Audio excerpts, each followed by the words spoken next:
India has a rich historic tradition of inland waterways transport system for the movement of goods and people using network of perennial rivers. This tradition of robust inland water transport system started declining with the arrival of railways in 19th century. The mighty Brahmaputra was no exception. Even today, this river holds immense potential to change the face of entire area economically. Using rivers for heavy goods is much cheaper than the use of trains or roadways. It is even less polluting and contaminating. The 891-kilometer stretch Sadia in Assam to Dhubri in Indo-Bangladesh border was declared as the National Waterway 2 in 1988. The National Waterway 2 will not only connect the northeastern region with Haldia and Kolkata ports through protocol route of Bangladesh by overcoming the most difficult and treacherous road link, but will help the entire region with massive economic activity. Northeastern India is strategically located and offers huge opportunity of trade with the vast markets of Myanmar, China, Malaysia, Thailand, Singapore, Philippines, Indonesia, Bangladesh and other East Asian countries. The region has natural gas reserves of 190 billion cubic meters, coal reserves of over 900 million tons and oil reserves of over 500 million tons, large limestone reserves of around 5,000 million tons and a forest cover that is 25% of the country's forest area. And the National Waterway 2 could become the lifeline of the entire area in connecting these resources to the national and international market.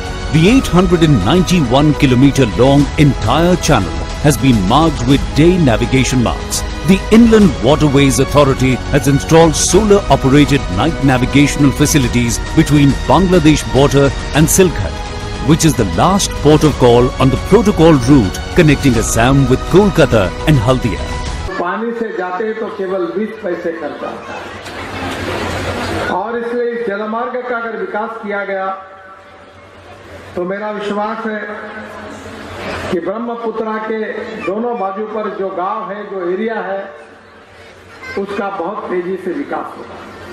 State-of-the-art DGPS stations are provided at 4 locations: Dhubri, Jogighopa, Vishwanath Ghat and Dibrugarh for safe navigation of vessels with electronic charts. DGPS will enable barge operators and cargo owners to track their vessels, locate berths in advance in terminals and better plan their logistics. हमारे road पर करीब 1.5 lakh ton transport होता है. अब ये transport अगर पानी से होगा तो रोड का पोल्यूशन भी कम होगा, कीमत भी कम आएगी और विकास के लिए नए-नए द्वार जनता के लिए खुलेंगे. Pandu has been developed as a multimodal inland water transport terminal equipped with numerous cargo handling facilities like transit sheds, open space, hard stands and many more. Rupees 100 crore has been invested for construction of low-level RCC jetty along with a high-level RCC jetty for round-the-year loading and unloading of cargo and railway BG siding. The first ever dry docking repair facility of the vessels in northeastern region is set to come up in Pandu. Presently, the vessels in this region are ferried to Kolkata for dry docking repair. The Inland Waterways Authority is providing floating terminals at various locations like Hatsingimari, Dhubri, Jogighopa, Pandu, Tezpur, Silkhat, Vishwanath Ghat, Niyamati, Singajan, Bogibil, Saikhova, Dibrugarh, Orium Ghat and Sadia to facilitate movement of cargo. A permanent Ro-Ro terminal at Dhubri has been constructed by investing 46.69 crore rupees. A temporary Ro-Ro service between Dhubri and Hatsingimari has been started. Ro-Ro service provides direct link between Assam and Meghalaya states, avoiding circuitous road route of 220 kilometers. Ro-Ro terminals are also proposed at Hatsingimari, Niyamati Kamalabari and Majan, Dibrugarh to Singajan. IWAI has already signed an MOU with Central Rail Side Warehouse Company Limited for operations and maintenance of port assets and to promote the commercial use of National Waterway 2 for handling, storage and transportation of cargo. Operators have already started cruise tourism on National Waterway too, and this would connect the other tourism hotspots of the region: wildlife sanctuaries, adventure tourism, ecotourism, hill stations, lakes and historic monuments. In a major boost to inland waterways in the northeast, the Union Shipping Minister Nitin Gadkari today flagged off the cargo movement on the Pandu Dhubri route along the Brahmaputra river. Now, this largely untapped sector has great potential and has plenty of cost advantages as well. Friday was very significant for interstate waterways in India. In a major boost to the inland waterway transport system in the northeast, Union Shipping Minister Nitin Gadkari flagged off cargo movement on the Pandu Dhubri route along the Brahmaputra, stating that modern and well-equipped river ports will be established along the banks.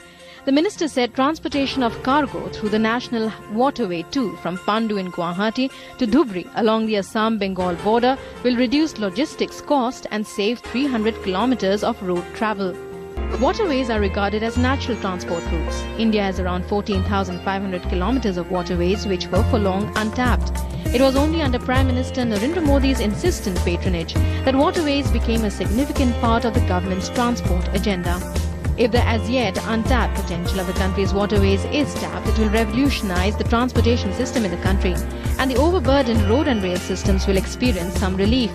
The Transport Minister also laid the foundation for a project to preserve and protect the fast eroding banks of the river island Majuli.